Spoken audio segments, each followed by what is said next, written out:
Year 21-22 और बोलो sir we देख honourable speaker sir no sir wait sir please wait sir I am not yielding sir मैं ये बोलना चाहता हूं अगर हम काम नहीं कराते होते तो बार बार जीत कर नहीं आते 6 मरतबा जीत कर आया हूं और लोग यहां से यहां जाते वहां से वहां आते लेकिन हम जहां वहीं खड़े हुए हैं मंसूबे बनाए साजिश बनाए हम बुरे दिखे मुसलमानों की एक आवाज को दबाने की कोशिश करी वो कांग्रेस ने लेकिन उसके बावजूद भी मुसलमानों ने अपने एतमाद का इजहार हम मजलिस इत्तेहाद अल मुस्लिमीन पे किया और हम कामयाब होकर आए हैं कामयाब होकर आते रहेंगे let me make it one more thing clear sir I have come with a majority of 81,000 change votes and I have secured 67,000 poll votes मतलब यह कि आवाम का भरोसा हमारे साथ है आप अगर समझते हैं कि आपको इख्तिदार मिल गया 10 बरस के बाद तो आप हमको डराएंगे हम डरेंगे हम डरने या घबराने वालों में से नहीं है हम मुकाबला करते आए हैं मुकाबला करते रहेंगे किरण कुमार रेड्डी ने जेल में डाला हम जेल में रहे हमको भेज दिया शहर से हम उस वक्त भी नहीं डरे अरे हम डरने घबराने वाले नहीं है मैं 5 मरतबा जेल में जाके आ चुका हूं और भी जाना है तो जाएंगे आप तसादुम चाहते हैं ठीक है हम करने तैयार हैं हम गले लगाने को भी तैयार हैं लेकिन याद रखो हमारे हाथ दराज हैं हम इख्तिदार के गिरेबानों को खेल सकते हैं हम अपने दामन के तार बेचने को तैयार नहीं हैं हम तैयार नहीं हैं अगर आप समझ रहे हैं कि इख्तिदार है तो हम डर जाएंगे और उठकर हमको डिस्टर्ब करेंगे नहीं मुसलमानों की आवाज तेलंगाना में थी है और रहेगी इस आवाज को कोई नहीं दबा सकता यह आवाज पूरे आब वो ताप के साथ थी और आब वो ताप के साथ ही रहेगी हम मसाइल के लिए जिद्दोजहद करते रहे हैं करते आए हैं और करते रहेंगे हमारी जिद्दोजहद चंद्रबाबू नायडू के दौर में भी थी हमारी जिद्दोजहद आई एम कंक्लूडिंग सर हमारी जिद्दोजहद किरण कुमार रेड्डी के दौर में सीएम साहब बात स्पीकर सर एक नया मेंबर नहीं स्पीकर सर एक नया मेंबर इतना सीनियर मेंबर नया बनाए सो सरकार के खिलाफ आवाज उठाए तो वो ये मांगा कि 10 साल पिछले sir please please please please please please please please give me no no no no mister please mister Akbaruddin Owaisi No. Definitely you will get mic. You can. No. Definitely you will get mic. You can put your argument. I'm not going to. No. Speaker sir, Akbaruddin Owaisi ji जितने बार बोले जितने minute बोले हम कुछ नहीं कहा मगर ये कोई तरीका नहीं है स्पीकर सर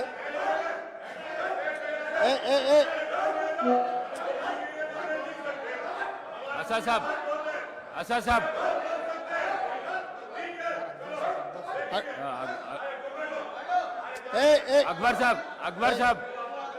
अकबर साहब स्पीकर सर बैठिए आपको माइक देता हूं स्पीकर सर बैठिए इतना नहीं सर स्पीकर सर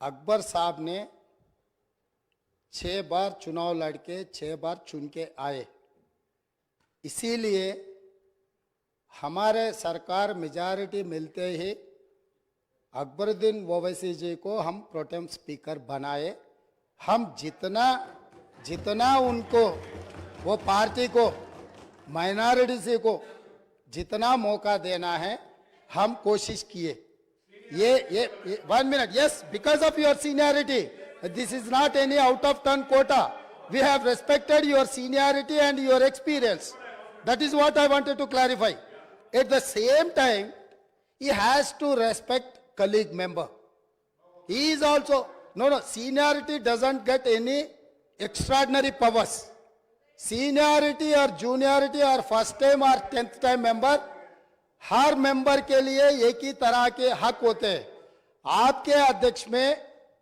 जितने भी 119 मेंबर से हर मेंबर के लिए एक ही तरीका का यहाँ पर मौका मिलना चाहिए, एक्सप्रेस करने के लिए मौका देना चाहिए। अगर कोई नया मेंबर कुछ मुद्दा उठाए तो सीनियर मेंबर सब्र करके उनको जवाब दिए तो ठीक रहेंगे, तब वो कुछ सीखने के भी एक मौका मिलेंगे। क्योंकि ये सभा में 57 न्यू मेंबर्स चुनाव लड़के जीत के आए। जैसा अकबरुद्दीन ओवैसी साहब को लोग चुने, डॉक्टर कवंपल्ली सत्यनारायण को भी लोग चुन के यहाँ भेजे। किसी को बेइज्जती करने से अपना इज्जत बढ़ता बोल के कोई समझे तो बहुत अफसोस की बात है। ये ऐसा चर्चा यहाँ पर हम लोग सब दोस्त है, कलीग मेंबर्स है, एक को दूसरे अगर हम इज्जत दिए तो ही लोगों के सामने अपना इज्जत बढ़ेंगे, अपना एक्सपीरियंस के लिए भी एक शोभा देंगे। और तीसरी बात, speaker sir, I wanted to set right the records. जितने भी मेरे learned friend old city development के बारे में बहुत कुछ कहा, मैं अप्रिशिएट करता हूं, क्योंकि उनका रिकॉर्ड, उनका एक्सपीरियंस ये सभा में रखने के लिए उनको मौका मिले। आप माइक दिए, साहब ने ये मौका को अच्छा उनके डेवलपमेंट के बारे में बोले। मगर मैं एक बात बोलना चाहता हूं स्पीकर सर, ट्रांसमिशन लॉसेस जितना तरक्की किए वो सरकार में था, वो अलायंस पार्टनर है, वो सरकार से अलग नहीं है। बार बार यहीं से केसीआर साहब ने, वहां से हमारे मित्र अकबरुद्दीन ओवैसी साहब ने ये कहा, टीआरएस और एमआईएम का गठबंधन है, हम लोग साथ में रहेंगे, ये सरकार को मदद हम देंगे बोल के वहीं से अकबरुद्दीन ओवैसी साहब ने कहा। तो हम लोग उनको अलग नहीं देख रहे। वो और ये 10 साल तेलंगाना में सरकार चलाया, 10 साल सरकार चलाने के बाद भी आपके ही सरकार में अब जितने भी मुद्दे उठाए और वो डेवलपमेंट नहीं हुआ। आप जो बात हमारे सामने रखे, हम जरूर ओपन माइंड से, हम ओल्ड सिटी या न्यू सिटी को अलग अलग नहीं देखते। वो शहर हमारे है, 450 साल के शहर है, वो शहर का शान बढ़ाना हमारी जिम्मेदारी है। ओल्ड सिटी में जितना भी डेवलपमेंट के लिए अकबरुद्दीन ओवैसी एमआईएम पार्टी के नेता है, ये पूरा मुस्लिम का जिम्मेदारी ले वाला नहीं है। ये आम जनता, हिंदूज भी उनको वोट डाले। जहां पर चंद्रायन गुट्टा में पूरा मुसलमान वोटों से चुन के आए क्या? ओल्ड सिटी में जितने भी 7 एमएलए जीत कर आए, हिंदू का कोई किसी का वोट नहीं मिला एमआईएम को। ये बात कहना चाहता है, ये बात तो ठीक नहीं, अफसोस की बात है। सब लोग आपको वोट देके आपको चुना के इधर भी जाए। आप बोल रहे मुसलमान के आवाज दबाने के लिए कोशिश कर रहे। भाई आपके मुसलमान के रिप्रेजेंटेटिव जैसा नहीं देख रहे। ये तेलंगाना 4 करोड़ जनता के तरफ से आप चुन के आए, 4 करोड़ जनता के लिए आप रिप्रेजेंट करो। नहीं नहीं नहीं सर, आपको जब mike, speaker sir, Akbaruddin Owaisi sahab को जब माइक मिलेगा ना, तब उनके बात वो रख सकता है। लीडर आप, तो अभी तो वो डिस्टर्ब नहीं कर सकते सर वही सच है तो सर अगर वही सच रहा तो हम लोग जुबली हिल्स से एक मुसलमान, हिंदुस्तान के सबसे बड़ा खिलाड़ी अजहरुद्दीन ओवैसी को हम टिकट दिए, अजहरुद्दीन को हम टिकट दिए, तो अजहरुद्दीन को हराने के लिए दूसरा मुसलमान को वहां चुनाव लड़वा के एक मुसलमान को हरा दिए। दूसरी बात, कामारेड्डी से हम लोग शब्बीर अली जी को जिताने के लिए, एक माइनॉरिटी को जिताने के लिए हम कोशिश किए, तो शब्बीर अली को हराने के लिए उनके जाने माने दोस्त कल्वकुंट्ला चंद्रशेखर राव वहां कामारेड्डी से चुनाव लड़ा। साहब इन्हों अजहरुद्दीन को हरा देते एक मुसलमान को, इनके खास दोस्त कल्वकुंट्ला चंद्रशेखर राव कामारेड्डी में दूसरे मुसलमान को हराने के लिए कोशिश करते। मगर ये मुसलमान के हक के ठेकेदार कैसे बनेंगे सर? अभी रहा फाइनल। अकबर साहब आप डेफिनेटली आपको जो माइक मिलेगा तब बोलो। आप बैठिए। और ट्रांसमिशन लॉस के बारे में सीएम साहब बात करा, मत बैठिए। आप हाउस को आगे में रखो सर, आप बैठिए। आप हाउस को आगे में रखो सर। बाद में वो लोग जो बोल रहे हैं उनको बोलने दो। लीडर बात करते जब मैं माइक नहीं दे सकता हूँ। आप बैठिए सर बैठिए, मैं देता हूँ, अकबर साहब को देता हूँ। आप अकबर साहब को देता हूँ, बैठिए आप। स्पीकर सर, बैठिए।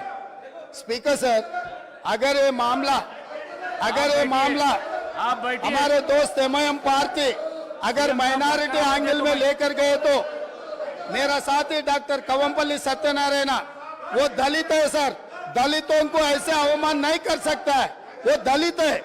दलित को एमआईएम मुसलमान लोग मिलके उनको बेइज्जती करना भी ठीक नहीं है सर। ये देखकर एमआईएम सोचकर अगर उन मेंबर्स को पोडियम में भेजना नहीं भेजना उनके लीडर का जिम्मेदारी है सर। और रहा सर, अब इतना सारे ओल्ड सिटी में डेवलपमेंट हुआ ना सर, मैं यहाँ पर ट्रांसमिशन लॉसेस के बारे में मैं ये हाउस के सामने गवर्नमेंट डॉक्यूमेंट्स में रखना चाहता हूँ। Hyderabad south 43% transmission losses, Siddipet division 61.37% transmission losses, Gadwal division 50.29 transmission losses.